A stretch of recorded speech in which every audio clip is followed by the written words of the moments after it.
Okay. Okay, so make sure you guys can see this at the top.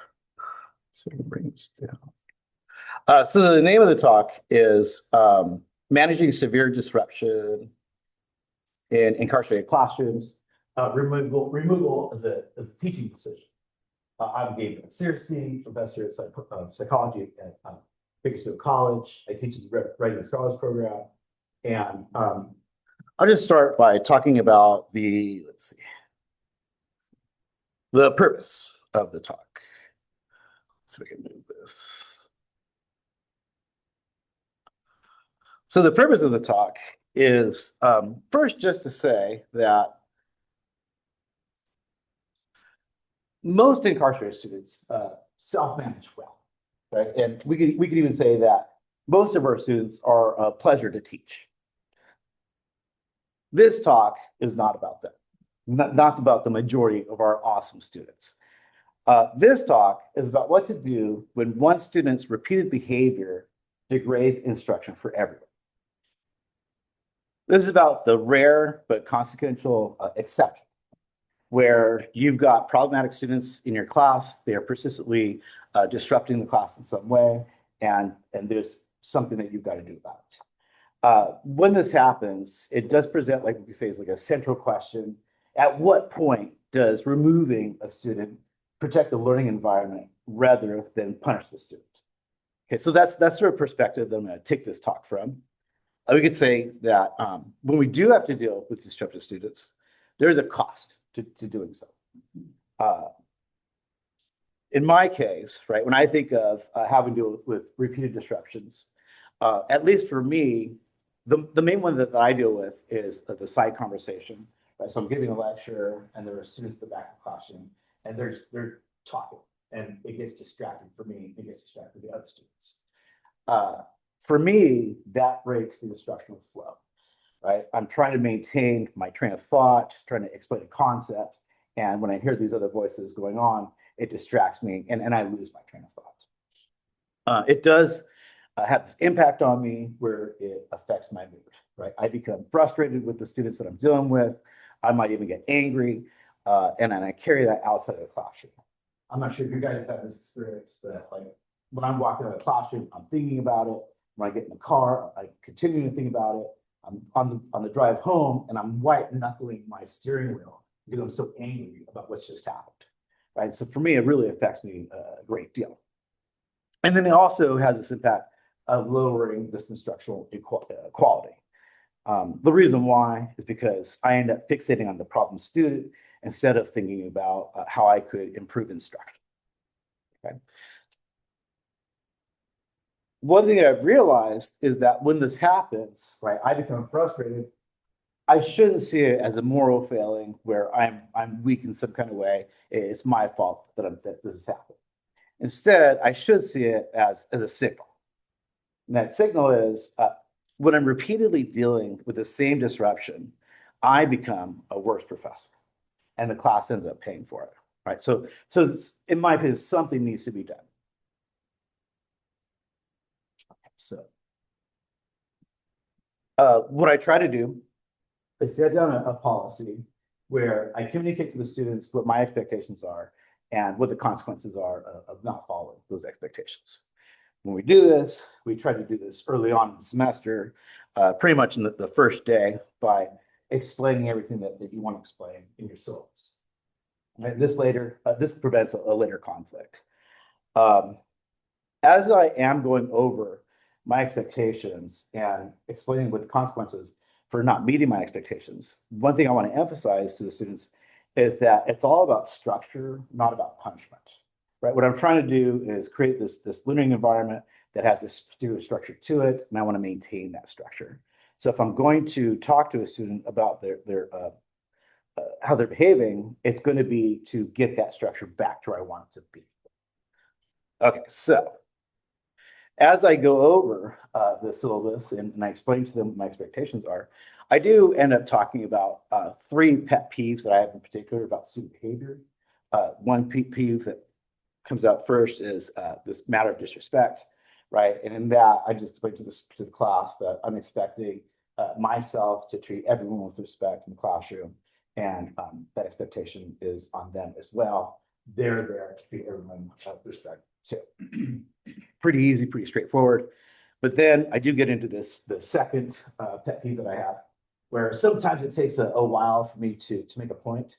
And some of my more service students will push me to finish the point that I'm making quick. And so it's happened enough in my case where I put it in the syllabus. If you feel like rushing the instructor, I'm going to ask you not to. But then there's this third problem that I talk about in the syllabus, which in my experience has been the one that I confront the most and has been the most problematic. And that's these persistent side conversations, right? So like I said, you're lecturing and there's just a couple of students in the back of the classroom or wherever the classroom, and they are having this conversation where they're speaking loud enough, they're distracting everyone, and they're oblivious to the fact that they're being distracted, at least in that moment. Okay, so I explain to them that I'm looking for them to manage the behavior with these three things. And I also talk about how if they find themselves unable to manage the behavior with these three things, that there is a student removal policy in place, right? And I explained in the syllabus that I'm going to give them 2 official warnings if there is that disruptive behavior happening. Those warnings can be public, they could be private. And in those warnings, there's going to be this clear directive to cease the behavior. I'm going to clearly explain to them what it is that they're doing, that I'm looking for them to not do anymore. I also will make it clear to them that if they do receive a second warning, then removal becomes an option. Right, so at this point, as I'm explaining this the first day of class, I'm going over the syllabus, and I'm saying this in the sense where this becomes a question of student self-management capacity. I tell the students that I assume that you all want to be here, you've all volunteered to be here. I assume that you all want the best experience that you can get, but in order to do that, you do have to follow the rules, okay? And so at this point, it's now, can you self-manage yourself enough to be able to follow the rules? I also should note that at this point, you might want to put inside the syllabus like a side note where you could add something like, I'm also going to add classroom management strategies. For instance, if there is problematic behavior, I might reassign student seating, and the student would have to be compliant with that. Okay. Okay. So I've laid everything out in the syllabus. Everyone's been told what the class rules are, how things are going to progress. So then let's say we get in a situation where, but you are dealing with problematic behavior inside the class, right? Maybe it's the first week, the second week, and students are starting to display this disruptive behavior. Let's first note that if you are going to deal with it, removal should never be the first response, right? We should have strategy that we could use to de-escalate situations, to redirect our students to do what we want them to do. So, say you do have a situation where a student is being disrupted, right? Let's say that disruption is that side conversation. One suggestion that I have to deal with that is to use this silent proximity reset technique. Let me take a moment to explain what this would be all about, right? So say you've got that pair of students, they're engaging their side conversation. You've already stated to the class what the rules are earlier in the term. And right now, when that conversation is happening, you want immediate compliance without verbal correction, right? So you're lecturing, you want them to stop talking, but you want them to stop talking without you having to directly address their talking. What you can do in that moment is continue lecturing at the same volume and the pace that you've been lecturing at, but then walk slowly towards the students that they're doing the talking, right? And maybe stop directly in front of them, beside them, or behind them. Just stand there for 5-10 seconds. You're not looking directly at them. You're continuing to lecture. You're maintaining your pace that you're talking out. You're not raising your voice. You're not changing anything. And what should happen in that moment is that your students notice, hey, there's my professor standing right next to me. He's speaking very loudly, right? But he's not addressing it. And so that moment, maybe it's time for me to go ahead and cease my conversation. So usually that works. I'm not sure if you guys have tried that technique in the past, but it's worked for me. Okay, so and in that moment, I like it because one, it's a nonverbal communication that you're giving to the students that they're engaged in behavior. You're non-verbally telling them stuff like I'm aware of what you're doing. I control this space, and I'm looking for you to not be talking right now. This is not negotiable, right? That you're non-verbally communicating that. Because the students do stop talking when you do this, it's also immediate, right? But then we also say there's this face-saving quality to it too, where there's no audience in place. And what I mean by that is you haven't publicly challenged the students when they're doing the talking. You're just standing by them. And so in that moment, because you haven't directly addressed them, they don't feel like they have to engage in like any status defense. So things can remain relatively peaceful between you and the student that you've just corrected. Let's say that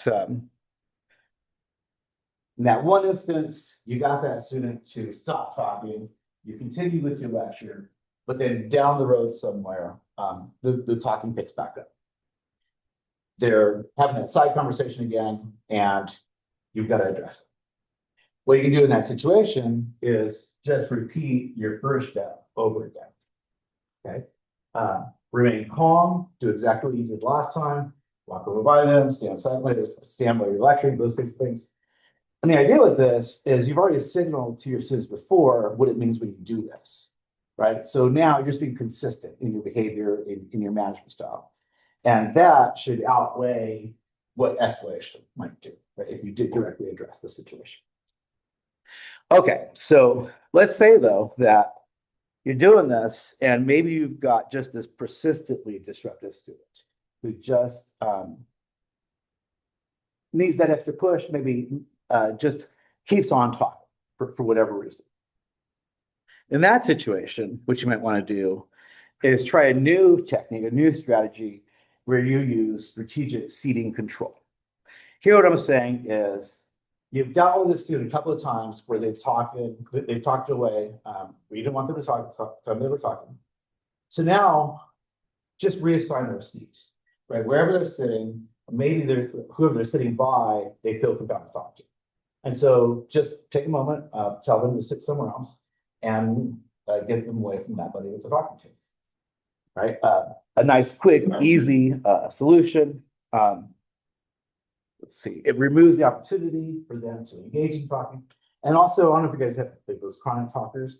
If you separate those chronic talkers, it makes that classroom management really easy. Okay, and this is where I was also saying, you might want to explain the syllabus, right, on that first day of class, that you reserve the right to do something like this. And you anticipate that your students can be compliant with you on that. Okay, but so let's say you've gone through all these strategies and you still see this persistent disruptive student behavior.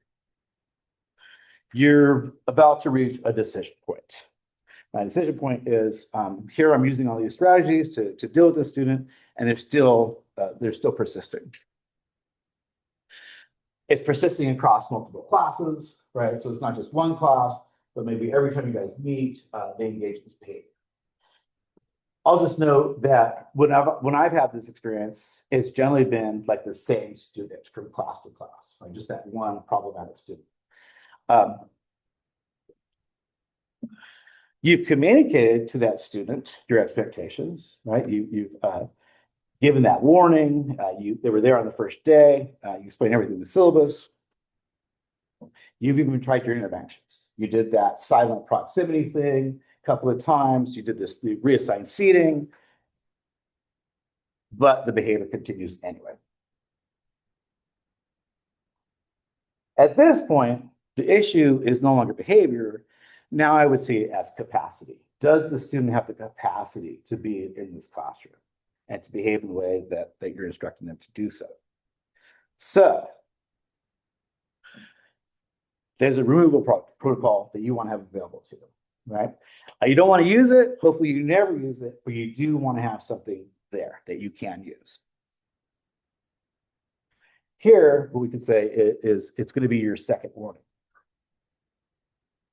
Right, so remember the idea is your policy is disruptive students get 2 warnings. After that second warning, you get to remove them from the class. You've already warned them in the past. Now it's time to give them that second and that last one. Maybe they've done something disruptive again. In this situation where now you have to give them that second and that last warning, you want to strategize how you're going to do this. Maybe one thing you might want to think about is have no audience present when you make that second and that last warning, right? Maybe do it outside of class time. Maybe do it before the class starts.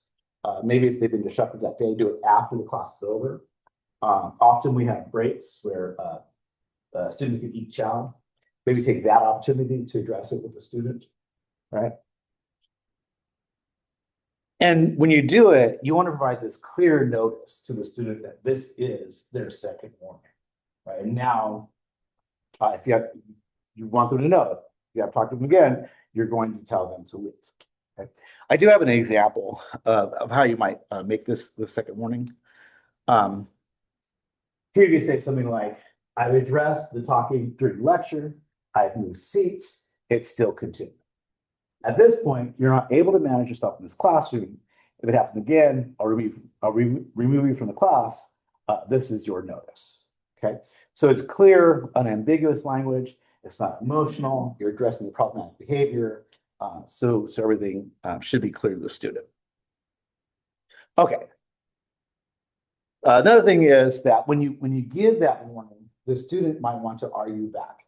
Oh, I don't deserve this. I was just doing this. In that moment, you want to have no negotiation in mind, right? We say the idea here is, I lost my notes. Oh yeah, I'm not debating this. I'm telling you the boundary. Okay. So then you might move on to your removal protocol, your next step in your removal protocol. And that's custody interface. Let's make sure I got this right. Oh, I'm sorry. Sorry, I skipped this second part. So the removal moment, right? So now the removal moment is you've already given the warning. Here is they've done that last thing that they've engaged in that last bit of disturbing behavior where now you have to remove them from the class. Okay. In that moment, you want to use as minimal words as possible. One suggestion could be something as simple as the student is being disruptive. You look at the student and you just simply say, pack your things. I'm calling the officer to come get you. Right. At that point, you've already had enough discussion with the student where they're going to know what you're talking about once you say that. When you do it, you want to try and maintain the neutral tone, right? You don't want to express anger, frustration. That might feed into the situation, might help escalate the situation, and that's what you don't want to do. Here, I'm also saying that you want to resume instruction immediately. This could be kind of tricky depending on what institution and which yard you're on. Particularly if you're in prison and you're on yard, right? Often what you have to do is you have to call the officer to come get the student to leave the classroom. So in that situation, one thing you want to do is make sure that you know the phone number of the officer that you're calling. When you talk to the officer, speak to the officer in a clear, calm manner, and tell them that you're going to come, that you want them to come pick up your student. Once you've made that call and you've been assured that the officer's on the way, it'll take probably about 5 minutes for the officer to come over. Just go ahead and hang up the phone and go right back to teaching, right? And make sure that student's just sitting there waiting for the officer to come pick them up. We should also note that in that moment that you do make the call, right? So now you're talking to an officer and you're asking for help. You're asking for bring someone over. We can think of that as this custody interface. And in that custody interface, you want to use procedural language only. I would say something like, right, you've dialed the number, they answer, you say something like, I'm removing a student for classroom disruption after multiple warnings. Could you please send an officer to come get them? Right, just leave it at that. There's no emotional framing in there. You're not expressing being upset. It's all a business-like tone. And so they're also going to come get the student. They're going to take the student away. Now the class is back to where you want it to be at, and you're going to have to deal with the aftermath, right? Documentation, documenting what happened. When you do your documentation, you're probably going to contact your college coordinator, I guess the pesky that is on site. By the way, do you guys know what pesky stands for? What does pesky stand for? Post-secondary continuing education. I didn't know that. It's on their email. Is it? All right. Okay, so you're probably gonna have to notify them that you've removed the student. I think you're certainly gonna have to notify someone here on campus. I'm thinking probably Diane. Like behavior, you have to file a student behavior thing because they are a student. So if you're removing them, they do have to go through student life to inform them because they have the same student rights as any other student on campus. Right. And so that's why we got to go through all these hoops, give them the warnings, all those kinds of things. But as far as documentation is concerned, what I'd be thinking about is on the same day, write down the day that the incident happened, the class that it happened in, go over the behavior that the student was engaging in.